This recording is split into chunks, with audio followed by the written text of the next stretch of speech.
अख्खा April May महिना गेला पण ह्या माणसानी मला कुठंच फिरायला नेली नाही. माझ्या मैत्रिणीचं नवरं बघा, त्यांना कुठं कुठं घेऊन गेलं होतं फिरायला. आपलं कशाचं आलं एवढं मोठं नशीब. मला नाही आवडत ग फिरायला. तुम्हाला नाही आवडत मग मला पण नाही का आवडत.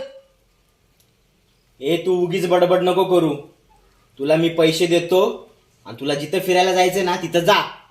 बघू दे इकडे पैसे. हे घे. No, no, no. हाव हे नकली पैसे वाटतात. खरोखरचे पैसे आहेत ते. मग यावला गांधीजी कुठे गेला. हे पैसे आहेत ना बाहेर देशामधले आहेत. मग इथं चालतात का ते पैसे. इथं नाही चालणार. तू जा ना बाहेर देशामध्ये फिरायला, तिथं हे पैसे चालतील. काय काय बे माणूस